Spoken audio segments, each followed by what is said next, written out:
여러분 안녕하십니까? 박상규입니다. 우리 정부의 거듭된 경고에도 2차로 오물풍선을 대량 살포한 북한이 2일 한밤중에 조건부 잠정 중단을 선언했습니다. 정부가 검토하고 있는 대북 확성기 방송 재개와 남북 합의서 무효화 조치 그리고 북한의 속셈을 집중 분석해 보겠습니다.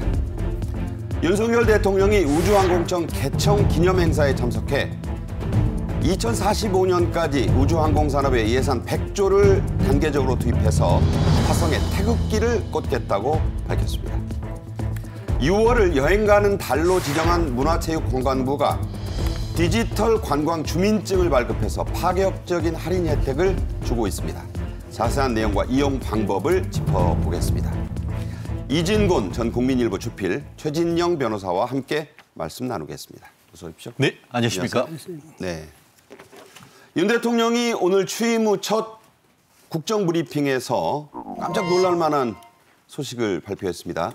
포항 앞바다에 상당한 양의 석유와 가스가 매장돼 있다고 밝힌 건데요. 직접 들어보겠습니다. 존경하는 국민 여러분, 포항 영일만 앞바다에서 막대한 양의 석유와 가스가 매장돼 있을 가능성이 높다는 물리탐사 결과가 나왔습니다. 국민 여러분께 이 사실을 보고드리고자 합니다. 네, 이에 따라서 정부는 세계 최고 수준의 심해기술 평가 전문 기업에 과연 이게 어느 정도 가치가 또 어느 정도 경제성으로 매장돼 있는 것이냐에 대한 심층 분석을 의뢰한 상태라죠. 그렇습니다. 제가 국민학교 들어갈 무렵 제7광구 검은 진주, 대한민국이 산유국이 된다 그런 얘기가 나왔었는데 여러 가지 얘기가 있었습니다만 오늘 윤 대통령께서 직접 브리핑을 했으니까 상당 부분 신뢰성이 있다라고 지금 예측이 되는 것 같은데요. 말씀하신 것처럼 이게 심해기술평가 전문 기업에 심층 분석을 맡겼고 지금 이 부분과 관련해 가지고 이게 구체적으로 이제 시추 가능성까지도 언급했다고 하는데요. 실제 말씀하신 것이 동해에 140억 배럴의 이게 천연가스와 석유가 매장되어 있을 가능성이 높다라고 하는데 네. 이게 그 현재 가치로 따지면은 삼성전자 시가총액의 4배라고 하니까 현재 삼성전자 시가총액이 한 400조가 넘으니까 구체적으로 한 2200조. 네. 어마어마한 금액인 것 같습니다. 네. 실제 이런 것이 실현화돼서 대한민국이 산유국이 되면은 에너지 독립부터 해서 굉장히 큰 이정표가 될 만한 대한민국의 경제 이정표가 될 수 있는 부분이기 때문에 이 부분에 대해서 좀 더 앞으로의 어떤 그 진행 경과를 지켜봐야 되는 것이 아닌가 생각합니다. 어쨌든 굉장히 큰 낭보가 아닌가 생각합니다. 네, 결과는 내년 상반기에 정확한 결과가 나온다. 삼성전자의 4배의 시총의 어마어마한 양이다. 자, 이런 것들이 모두 결과가 나오게 되면 알게 될 테니까 국민 여러분께서는 낭보에 기뻐는 하시되 차분하게 그 결과를 지켜봐 달라고 윤 대통령은 발표했습니다. 이와 관련된 자세한 내용 내일 이 시간에 더 자세히 저희가 분석해드리겠습니다. 자, 다음 주제로 가죠. 북한의 김강일 국방성 부상, 우리식으로 말하면 국방부 차관 정도 됩니다. 그런 사람이 2일 북한 매체인 조선중앙통신을 통해 한밤중에 담화를 발표했습니다. 내용을 저희가 살펴드리면 이렇습니다. 김강일 북한 국방성 부상. 우리는 국경 너머로 휴지장을 살포하는 행동을 잠정 중단하겠다. 자기들이 스스로 이 휴지장이라 그랬어요. 그것은 우리의 행동이 철저한 대응 조치이기 때문이다. 그러니까 남측이 뭔가를 보냈기 때문에 우리는 거기에 따라 철저히 대응했기 때문이라고 했고요. 또 계속해서 이런 얘기들을 합니다. 좀 이제 굉장히 좀 강력한 단어를 사용했는데 한국 것들에게 충분한 체험을 시켰다. 그러니까 이번에 1차, 2차에 걸쳐서 오물, 처음에는 가축 분뇨까지 섞었고요. 이 다음에는 엄청나게 늘어났고 양도 거기에 뭐 각종 쓰레기 이제 담아 보냈지 않습니까? 자, 한국 것들이 자, 그런 표현을 계속 씁니다. 반공화국, 북한 말하는 거죠. 삐라, 전단살포를 재개하는 경우에는 다시 집중 살포하겠다. 자, 이주필님, 예. 어떻게 봐야 되나요? 이게 본래 북한이 늘 그러죠. 대응하는데 이것은 대응 조치니까 그 다음에 또 하나 하는 말이 옛날부터 100배, 1000배 갚겠다 뭐 이렇게 했으니까 이번에도 건수와 양에 따라서 그 100배로 갚겠다 이런 이야기인데 근데 이게 갑자기 이렇게 김강일이가 이렇게 발표한 거는 보니까 우리가 그래 알았어 우리는 휴전선 그 방송 그거 이제 지금부터 열 거야. 아마 여기서 그 사람들 거기 굉장히 공포감을 느끼거든. 네. 그래서 그것 때문에 이 사람들이 이제 재빨리 또 이렇게 했는데 여하튼 지금 박앵커 말씀하셨지만은 한국 것들 이러잖아요. 네. 이제는 니네들하고 우리하고 상관없다 이거죠. 같은 민족도 아니고 남쪽도 아니고 남한도 아니고 대한민국이라고. 우리는 북한 민주주의 인민공화국이고 이러니까 아주 이제 서로 나라 대 나라 이렇게 이제 그걸 분명히 해주는 게 한국 것들이고. 근데 참 말은 참 뻔세 없이 하죠. 뭐냐 것들이 뭡니까 것들이. 네. 이런 식으로 하는데 어쨌든 우리 대북 휴전선 그 일대에 있는 대북 방송이 이것을 굉장히 두려워하고 있다. 이런 뜻인 것 같습니다. 예. 네. 김강일 북한 국방성 부상은 이 담화에서 자기들이 내려보낸 오물풍선의 양과 일시도 명시를 했습니다. 물론 주장이죠.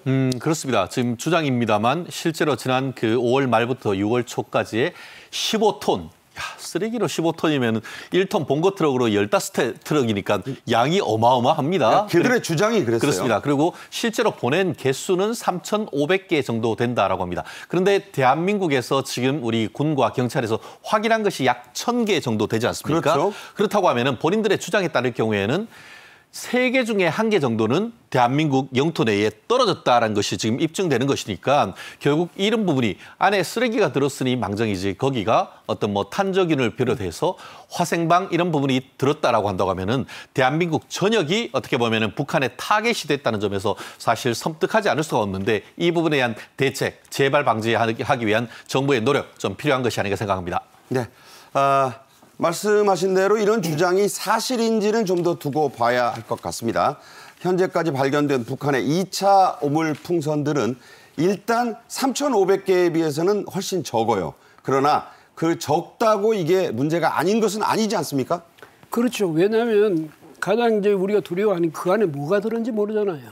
바로 그것 때문에 근데 지금 최 변호사 말씀하시지만 거기 만약에 탄저균이라든지 생화학 그 무기가 그 안에 어떤 조금이라도 들어있다면 우리 전국적으로 정말 전 국민이 큰 피해를 입게 되니까 상대방을 모르니까 저 내용을 모르니까 우리가 더 두려운 거예요. 네. 그런데 어쨌든 뭐 그 허풍이었는지 3,500개가 허풍이었는지 아니면 그쪽에서 아직 못 넘어오고 거기 다 떨어진 건지 모르지만 아마 제가 생각할 때도 북한도 거기 그런 장난은 못 칠 거예요. 왜냐하면 자기들 영토에 떨어질 수가 있거든요. 네. 예, 그래서 그런 장난을 못 치지만은 어쨌든 위험한 건 사실입니다. 그런데 이걸 우리가 이제 우리 국민들이 뭐라냐면 그거 오면 그냥 쏴버리지. 그렇죠. 응?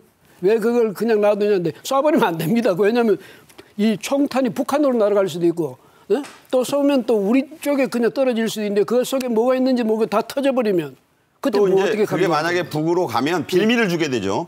무력 충돌의 빌미를. 그 군사적으로 도발할 빌미를 주게 되는 거고 이쪽에 떨어지면 또 심각한 건데 이쪽을 대고 우리가 또 총을 쏠 수는 없잖아요. 우리 주민들 쪽을 향해서. 그러니까요. 그다음에 그냥 고스란히 와가지고 탁 떨어지는 걸 딱 수거하는 게 편리하지. 그걸 터뜨려 버리면 그다음에 감당하기가 좀 더 어렵죠. 네. 자, 1차 살포 때와는 양상이 조금 달랐습니다. 2차 풍선에는 가축 분뇨, 1차 때는 그게 있었죠. 그건 없었습니다. 아직까지는요. 그리고 담배꽁초, 천조각, 또 각종 뭐 쓰레기, 그야말로 북한의 어디 쓰레기 하치장에서 그대로 담아 보낸 것 같습니다. 자, 왜 이런 쓰레기를 보내는 거죠?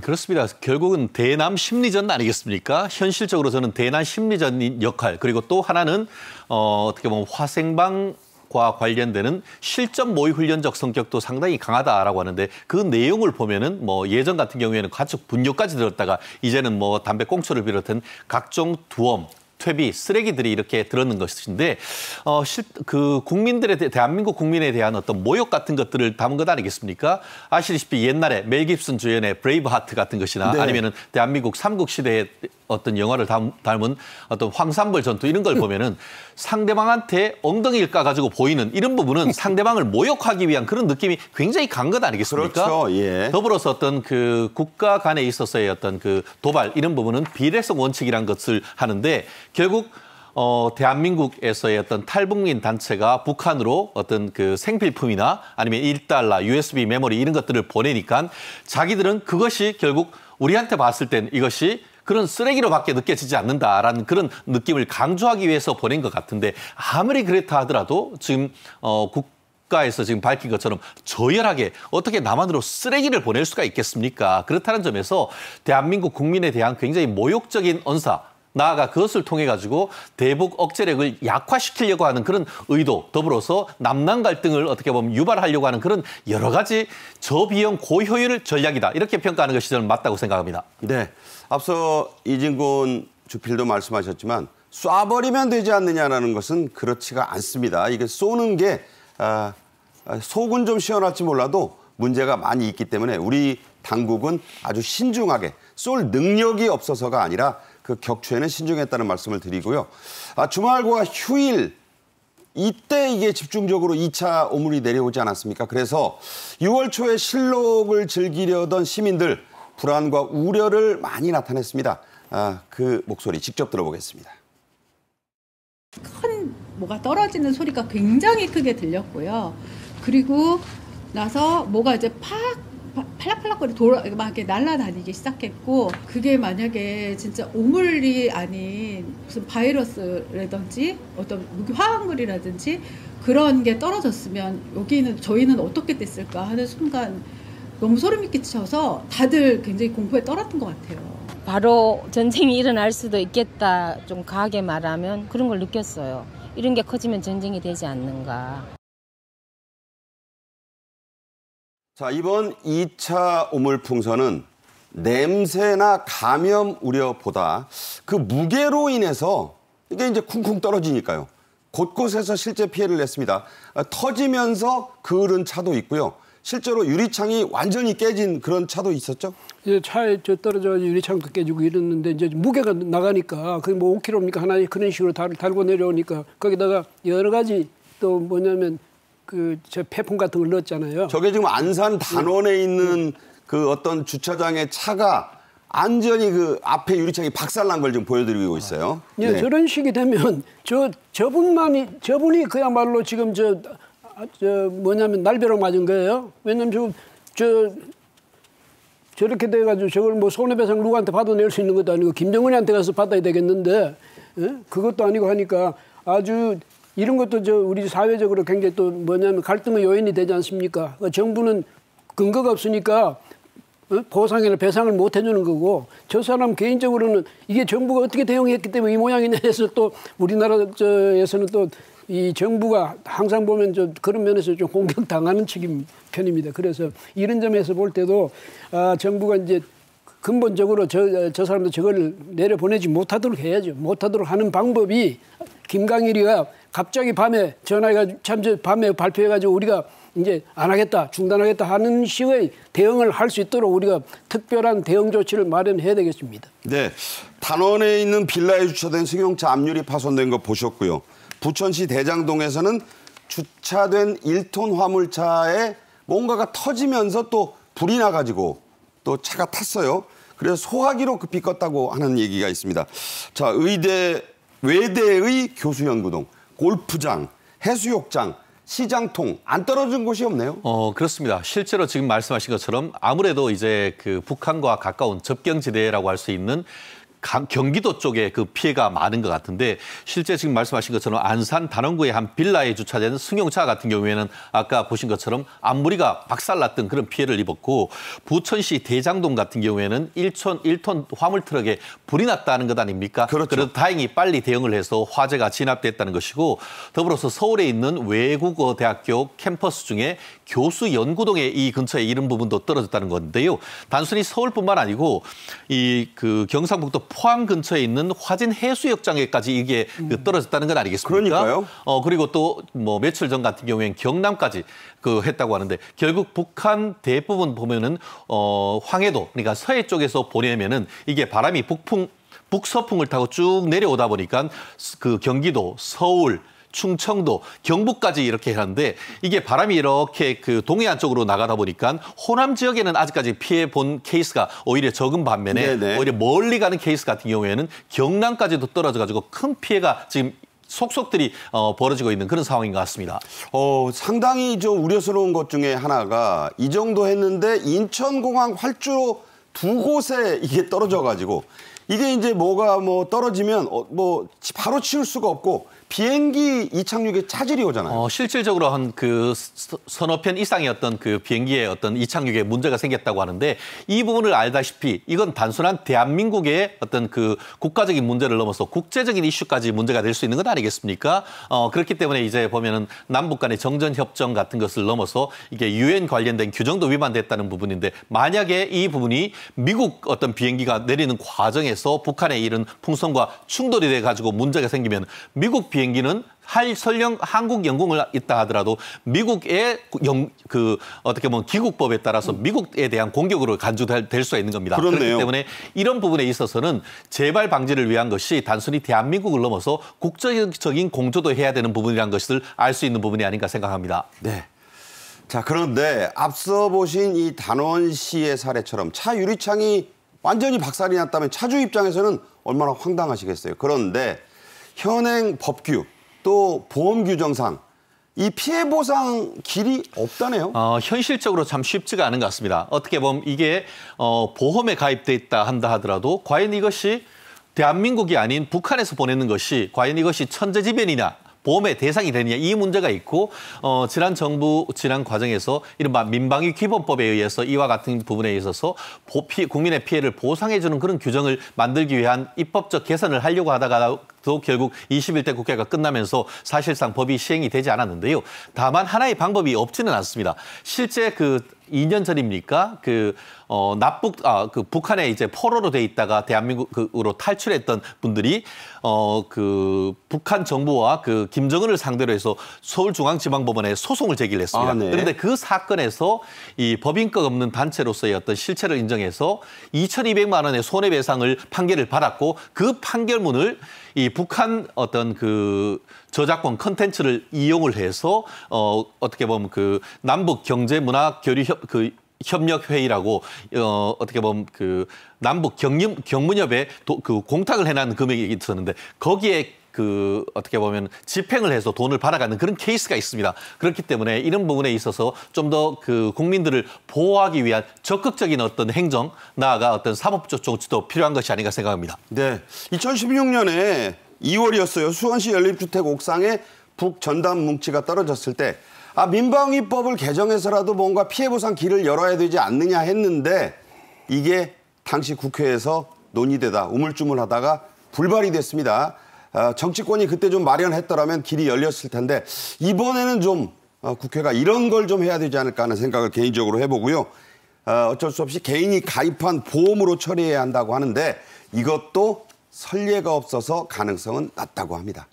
자, 대통령실은 일요일인 2일 오후에 긴급 국가안전보장회의 상임위원회를 열었습니다. 장호진 국가안보실장의 브리핑 직접 들어보겠습니다. 오늘 회의에 따라서 우리는 북한이 감내하기 어려운 조치에 착수를 할 것이고 분명히 경고하는데 우물풍선 같은 또는 GPS 교란 같은 도발들을 다시 하지 말라는 점을 북한 측에 다시 한 번 더 경고하고 반복될 경우에 우리의 대응 강도도 더욱 높아질 것이다 하는 점을 말씀드립니다. 네, 북한이 감내하기 힘든 조치들에 착수하겠다는 대통령실의 입장이 나왔습니다. 대북 확성기 방송 재개가 아주 유력하게 검토되고 있죠? 예, 사실 지금 현실적으로 북한을 압박할 수 있는 수단이 가장 효과적인 수단이 휴전선에 있는 대북 확성기죠. 저는 우리가 출력이 굉장하니까 옛날에는 북한에서 우리한테 대남 방송을 했어요. 근데 지금은 그게 무력화되고 이제 우리가 한번 하게 되면 저 사람도 굉장히 아주 큰 압박을 받게 되는데 이게 이제 본래 1963년에 박정희 대통령 때 시작했던 건데 2004년에 노무현 정권 때 이제 이 양쪽에서 이제 군사 협의를 통해 가지고 이걸 안 했습니다. 그렇지만은 이명박 박근혜 정부를 통해서 뭐냐면 아주 이제 심각한 그런 상황이 있을 때마다 잠시 한시적으로 세 번 그러니까 일시 재개가 됐던 적이 있습니다. 2010년 천안함 피격, 2015년 지뢰, 목함 지뢰, 2016년 4차 핵실험 때죠. 예, 그때 그랬는데 이제 목함 지뢰 때는 북한의 황병서가 저 판문점에 와서 말이죠. 사실상 사과를 했거든요. 왜 사과를 했냐? 이 확성기 이것 틀면 자기들은 심각하니까 그게 겁이 나서 사과했다. 당시에 그렇게 알려졌는데 지금 현재로서도 우리의 이 강력한 이 대응 수단인 이 확성기를 그동안 계속 잠재워 놨습니다. 북한이 우리한테 어떻게 하든 우리는 뭐 평화 위주로 해가지고 평화 정책으로 나간다 이렇게 했는데 지금 우리는요 이 확실한 이 대응책을 지금도 앞으로도 계속 마련해야 되지만 있는 것도 충분히 잘 활용할 수 있어야 되는데 북한의 저런 만행을 언제까지나 그냥 두고 볼 수는 없잖아요. 그럼 우리 아까 최 변호사님은 우리 국민을 모욕한다도 우리 국민을 모욕하는 것인데 자기들 정권의 본질을 그냥 드러내는 거예요. 쓰레기 정권이 받고 말하자면. 네, 이렇게까지 준열히 말씀을 하셨습니다. 정부는 북한이 살포한 오물풍선에 대한 국제적인 공감대 형성에도 나섰는데요. 싱가포르에서 열린 아시아 안보회의에 참석한 신원식 국방장관의 언급 직접 들어보겠습니다. 반인륜적이고 정전협정에 대한 명백하고 중대한 위반입니다. 이 자리를 빌어 이를 강력히 규탄하며 즉각적인 중단을 촉구합니다. 북한 문제의 해결을 위한 국제사회의 공감과 적극적인 지지를 당부드립니다. 네, 연이어 열린 한미일 국방장관 회담에서도 이 오물풍선 문제는 심도 있게 다뤄진 것으로 알려지고 있습니다. 미국은 태평양 건너기 때문에 이런 풍선 공격에 다소 둔감할 수 있겠지만 일본 입장은 다르겠죠? 그렇습니다. 일본은 현해탄 건너면 바로 어떻게 보면 풍선이 날아갈 수 있는 것 아니겠습니까? 실제로 부산 같은 경우에도 보면은 일본 쓰레기가 오고 또 그 일본 같은 경우에도 우리나라의 어떤 쓰레기가 해류를 타고 갈 수가 있듯이 워낙 가깝다 보니까 이런 바람을 타고 이런 풍선 같은 경우에는 일본까지도 갈 수 있기 때문에 일본 같은 경우에도 생화학 가능성에 상당히 민감하게 반응하면서 이 싱가포르 한미일 국방장관회담에서도 상당히 규탄하는 목소리를 냈다고 하는데요. 단순히 일본뿐만 아니고 아까 인천공항 사건에서 봤듯이 경우에 따라서는 미국 국정 항공기에 대한 테러 가능성도 예측될 수 있는 그런 부분이기 때문에 미국에 대해서도 우리나라 정부와 일본이 힘을 합쳐가지고 이런 문제가 있다는 것을 좀 더 지속적으로 적극적으로 어떻게 보면은 공동 대응을 강구하는 것이 합당하지 않을까 생각합니다. 네, 다음 주제로 넘어가겠습니다. 윤석열 대통령이 5월 30일 경남 사천 현지에서 열린 우주항공청 개청 기념 행사에 직접 참석했습니다. 그 모습과 기념사 직접 한 대목을 들어보겠습니다. 여러분, 대통령님께서 도착하고 계십니다. 힘찬 박수로 환영해 주시기 바랍니다. 하나, 둘, 셋, 당겨주십시오.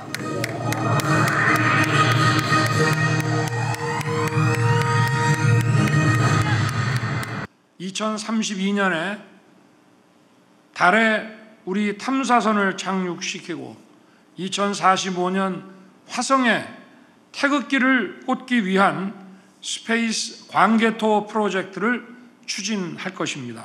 불굴의 정신과 과감한 도전으로 광활한 영토를 개척했던 광개토 대왕처럼 다른 나라가 가보지 못한 미지의 영역에 과감하게 도전해서 우주 개발을 주도하는 국가로 우리는 도약할 것입니다.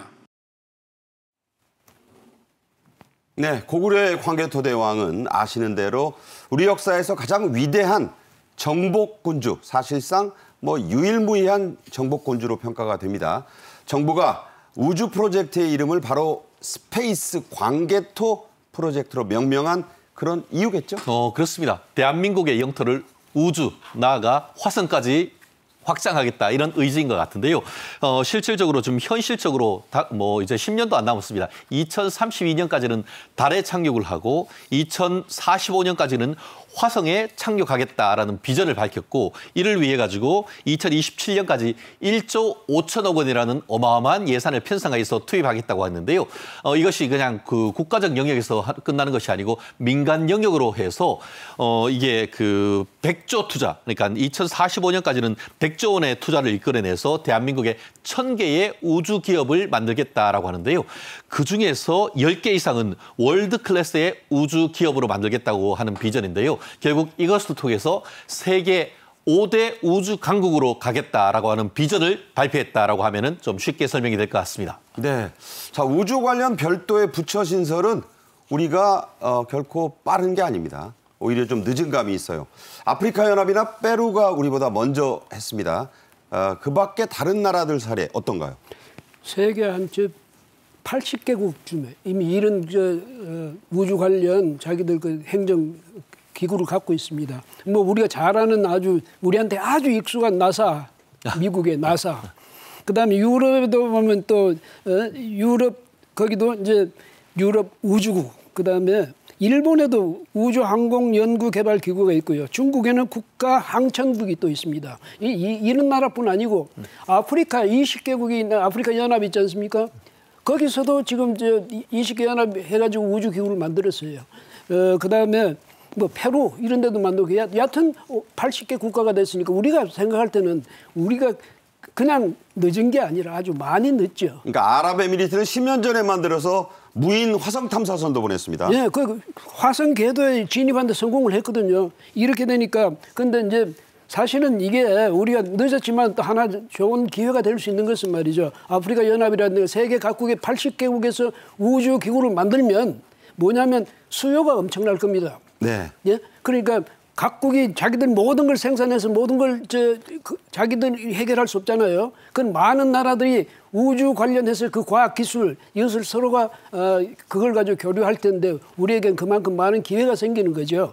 그런 점에서는 이게 우리한테 좋은 기회가 될 수 있는 예컨대 말이죠. 아프리카 우주 경제의 이 규모가 2026년에 가면 한 226억 달러, 31조쯤 된다면. 엄청나죠. 예, 네. 아프리카만 해도 그런 식으로 아프리카뿐 아니라 세계 많은 나라들이 우리가 기술적으로 과학적으로 진출할 수 있는 기회가 그만큼 열릴 것이다. 이 점도 지금 우주청을 만들면 그런 점에서도 정책적인 연구라든지 시도가 많이 있어야 되겠죠. 예. 네. 늦었다고 생각할 때가 가장 빠를 때단 말도 있고 시작이 반이란 말도 있습니다. 우리나라가 향후 우주 개발에서 거둘 수 있는 경제적 효과 얼마나 되나요? 말 그대로 천문학적 숫자인 것 같은데요.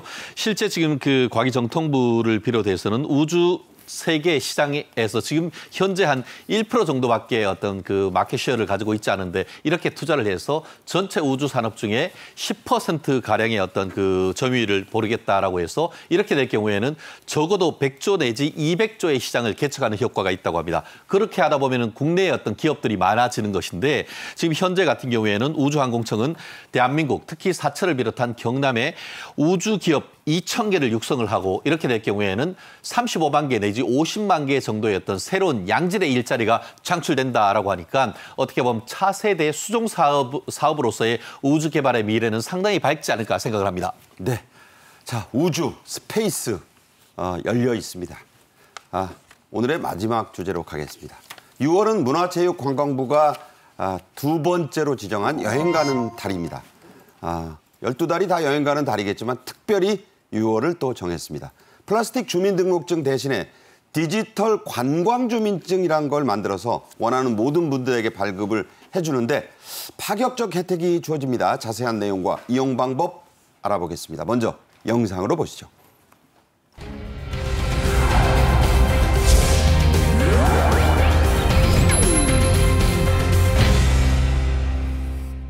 안녕하세요, 블랙핑크입니다. 우리 아름다운 대한민국을 여행해요.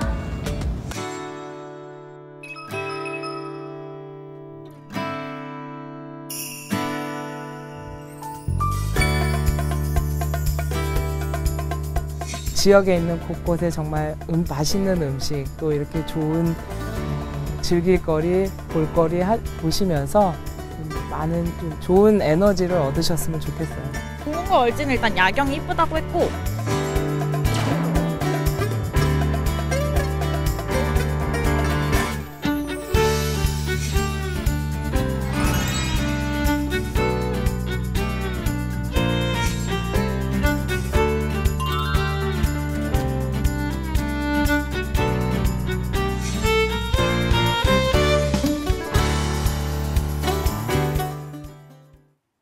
네, 호모 비아토르.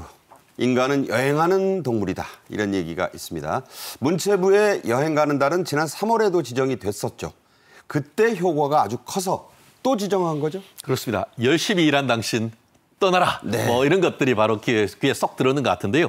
1년에 한 번 3월 달에 하기로 했던 것이 평가를 해봤더니만 이게 굉장히 큰 효과가 있었던 거예요. 특히 그 지난번 같은 경우에는 3월 달 여행 가는 달을 했더니만 관광 지출액이 13조 5천억 원, 네. 전년 동기 비해서 3천억 원이 증가하다 보니까 이게 쏠쏠한 어떤 지역 경제 유발 효과가 있었지 않습니까? 그래서 1년에 2번, 3월에 한 번, 6월에 한 번 해서 이렇게 늘리기로 했다라고 하는데요. 숙박 할인권 효과가 862억 원, 그리고 지역 관광객 48만 명 유치. 생각보다 훨씬 더 큰 효과가 있었다는 것이죠. 그러니까 그러다 보니까 단순히 서울만이 아니고 전국에 걸쳐가지고 지역 경제 유발 효과가 있다 보니까 요거 괜찮다 싶어서 작년에 비해 가지고 2배로 받고 더블로 하면서 6월에도 또 이번 같은 행사를 하기로 했다는 후문인 것 같습니다. 네, 받고 더블로, 묻고 더블로. 네, 6월 여행 가는 달을 맞아 제작된 캠페인 영상 직접 보시죠. 6월 로컬 재발견의 순간들.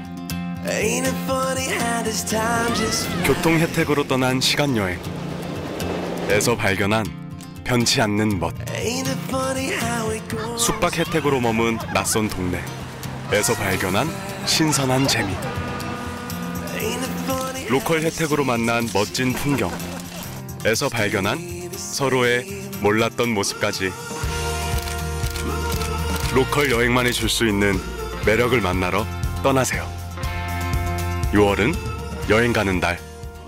6월엔 여기로 혜택도 있어요. 자, 이번에도 푸짐하고 파격적인 할인 혜택들이 많이 준비가 됐네요. 예, 그 숙박, 체험관 등 하고 연계해가지고 KTX가 50%, 이게 평일에 50%입니다. 주말에는 30%. 오, 대단하네요. 예. 그다음에 이제 비수도권의 숙박 7만 원 이상 되는 데는 3만 원 이제 할인해주고, 그다음에 2만 원에서 7만 원까지 숙박비가 그럴 때는 2만 원 지원해줍니다. 많이 깎아주네요. 2만 원 만약 숙박하는 데가 있으면 그냥 공짜로 들어가는 거죠.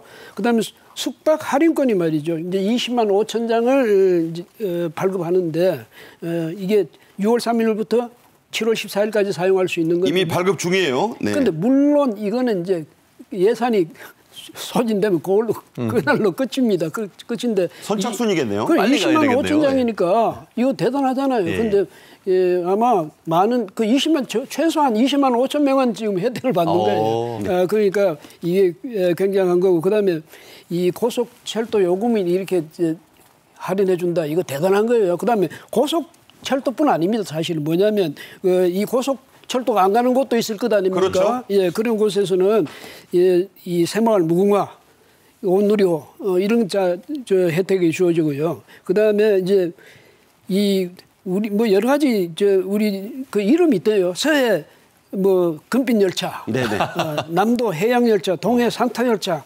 백두대간 협공 열차, 정선 아리랑 이런 데도 전부 50% 할인해 줍니다. 그러니까 여행하기에 정말 좋은 달, 6월 달 이렇게 말할 수가 있겠네요. 예. 네, 그렇습니다. 자, 앞서 모델이 여기로라고 했는데 우리말에도 여기로가 있는데 그 여기로가 또 별도의 뜻도 있다고 하네요.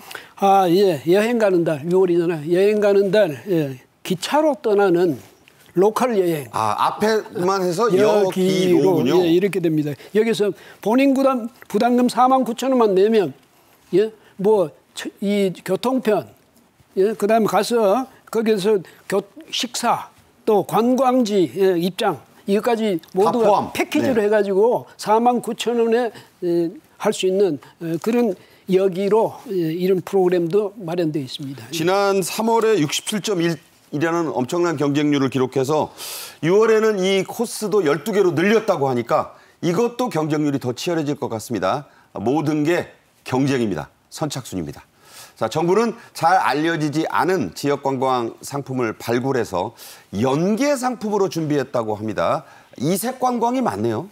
그렇습니다. 가장 지역적인 것이 가장 글로벌한 어떻게 보면 로컬 상품을 통해 가지고 글로컬한 어떤 그 상품을 지향하는 것 같은데요. 말씀드린 것처럼 반려동물 동반하는 여행, 자전거 여행 이런 걸 해서 전국에 130개 이색 지역 관광 코스를 새로 개발했다라고 하는데요. 우리는 너무 익숙하다 보니까 그것이 이게 관광이 될까 하는데 오히려 해외 분들이 찾아와가지고 이런 곳이 있어서 하는 그런 것들이 많지 않습니까? 네. 그렇기 때문에 그런 부분을 찾아서 아까 말씀드린 것처럼 역사문화 기행이라든가 이런 부분을 해서 우리들한테 너무 익숙하지만 다른 지역의 사람들은 와서 문화 상품이 되고 관광 상품이 되고 할 수 있는 것들을 지금 만들어 나간다고 하니까 어떻게 보면 그 21세기 제조업을 넘어서 서비스 K컬처, K투어를 만들 수 있는 그런 계기가 되는 것이 아닌가 생각을 합니다. 네, 저도 저 그림들 보다 보니까 당장 떠나고 싶습니다. 역도 슈퍼스타였던 장미란 문체부 2차관이 이런 상품들을 직접 체험하러 경주에 갔습니다. 직접 보시죠. 김민영이라고 합니다. 또 상해주시면 고맙습니다. 도착해서 성동시장 가서 현지 분들이 많이 드시는 저희가 한식 뷔페를 갔는데 도착하면서 기분이 너무 좋았고 음식 맛도 좋았고 또 시장 구경하는 재미도 있었고요. 많은 분들이 오셔서 이렇게 좋음을 느꼈으면 좋겠다라는 생각을 좀 해봤습니다. 많은 분들이 우리나라 분들이 지역의 곳곳의 매력을 아셔야지 다른 외국인들도 찾아오실 거라는 생각을 하거든요. 6월에 여행 가는 달에 많은 분들이 정말 곳곳에 가셔서 지역에 있는 곳곳에 정말 맛있는 음식 또 이렇게 좋은 즐길거리, 볼거리 보시면서 좀 많은 좀 좋은 에너지를 얻으셨으면 좋겠어요. 네, 자 이번 6월 여행 가는 달의 가장 큰 특징 디지털 관광 주민증의 발급 활성화에 있습니다. 자 어떤 건가요 이게? 예, 뭐냐면 거기다 주민등록지를 거기다 두는 게 아니고 거기 말하자면 생활 인구를 늘린다. 그리고 소멸 지역 있지 않습니까? 소멸 우려 지역.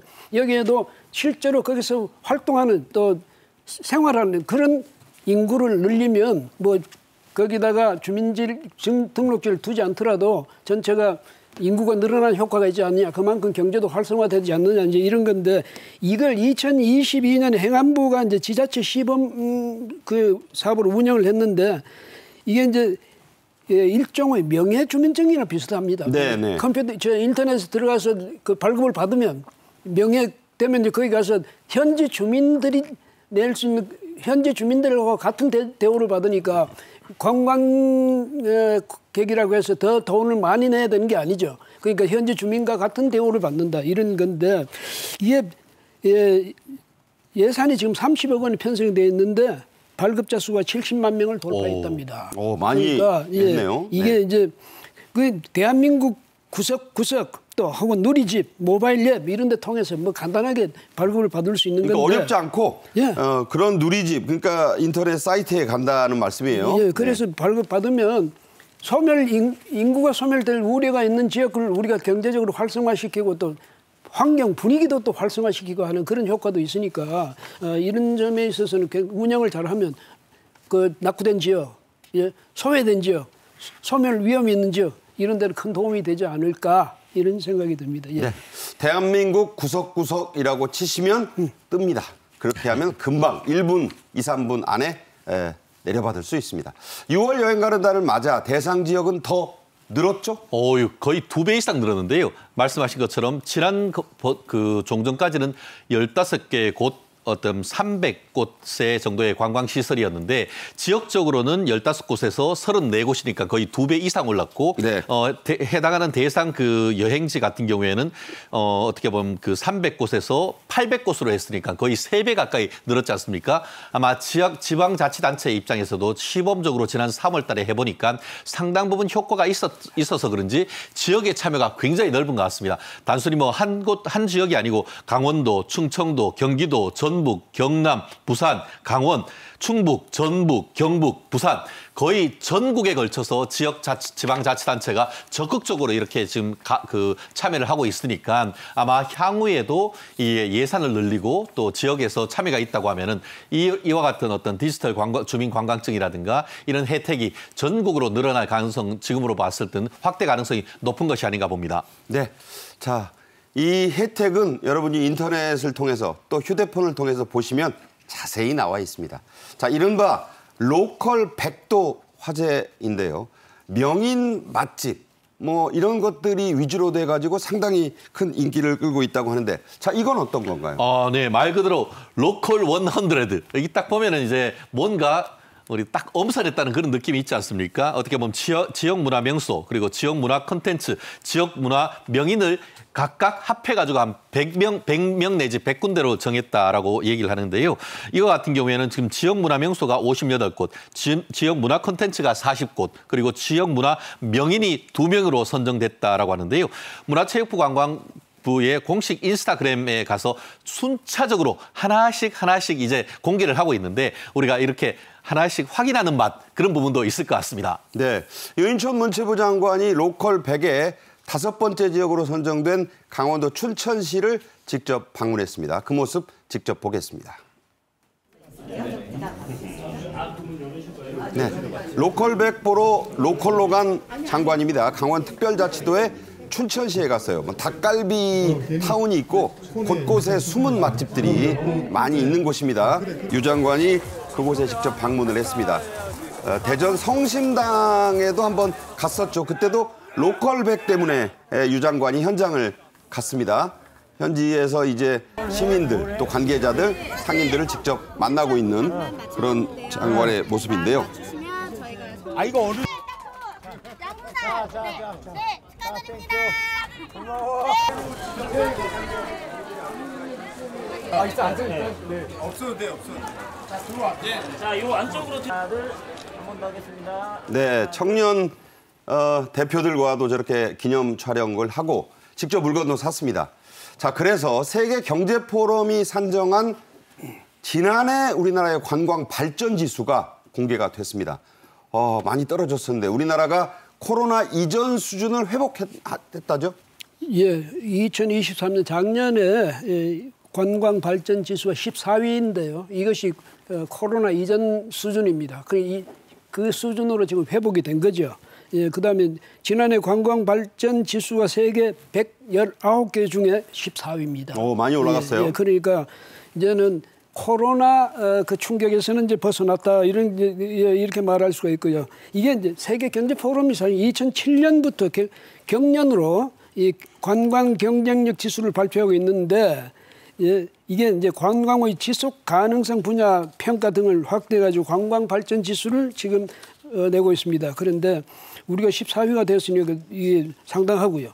근데 일본이 사실 이제 3위고 미국 물론 1등이고 뭐 이렇게 네. 됩니다만 중국이 8위고 싱가포르 13위고 우리가 종합 4위, 그러니까 아시아에서 4위. 아시아 4위요? 예, 4위니까 사실은 굉장히 뭐 우리가 희망적인 또 그런 뭐니까 통계라고 할 수 있는데, 이게 이제 뭐냐면 전체로 보면 이제 미국, 스페인, 그다음 3위가 일본이니까 우리도 사실은 그 정도 일본 수준으로 가야 되겠죠. 근데 다만 일본은 뭐 환율 효과도 있습니다만은 그래서 일단 이런 점에서 관광에 관한 한은 이제는 뭐니까 코로나 핑계 댈 필요 없다. 네. 이제는 적극적으로 시장을 개발하는 것이 급선무다 이런 생각이 드네요. 예. 네, 문화체육관광부뿐만 아니라 해양수산부도 협력하고 있습니다. 6월 여행 가는 날을 맞아 문체부와 함께 기획전을 준비했는데 보고 즐길 거리가 아주 많네요.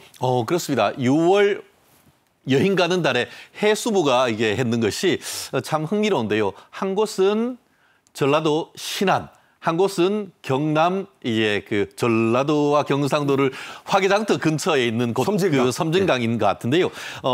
그 전라남도 신안 같은 경우에는 대한민국 대표적인 소금, 천일염 어떻게 보면 그 나눈 곳 아니겠습니까? 증도염전이죠. 그렇습니다. 그래서 거기에서 일단 신안 천일염과 관련해서 소금밭, 소금 동굴 여행을 할 수 있는 것인데 사실 가기 쉽지 않은데 이것을 관광 상품으로 만들었다라는 점에서 특별히 의미가 있는 것 같고요. 다 일단 저 체험이 무료래요. 그렇죠. 이걸 무료로 한다는 점이니까 할 수 있는 분들은 최대한 빨리 아이들과 같이 하면 좋겠고 그리고 지금 경남 하동군 같은 경우에도 이게 제7호 국가중요업유산이자 지난 이 세계 농업기구 FAO죠. 거기에서 세계 중요 그 농수산 유업으로 등재된 하동 섬진강 제첩잡이 손틀업이라고 하는데 손으로 이렇게 잡는 이건데 이 또한 아이들과 함께 이게 제첩을 잡을 수 있다는 굉장히 중요한 체험을 할 수 있기 때문에 좋고 더불어서 둘 다 무료입니다. 빨리 신청하십시오.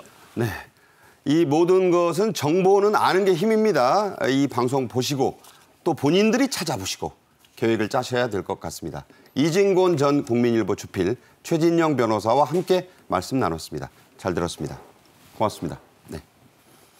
월요일 생방송 정책인의 이슈는 여기서 모두 마칩니다. 이 방송은 KTV 유튜브로는 언제든지 또 재방송은 내일 아침 6시부터이니까요. 많은 시청 부탁드립니다. 저는 내일 정오에 다시 찾아뵙겠습니다. 고맙습니다.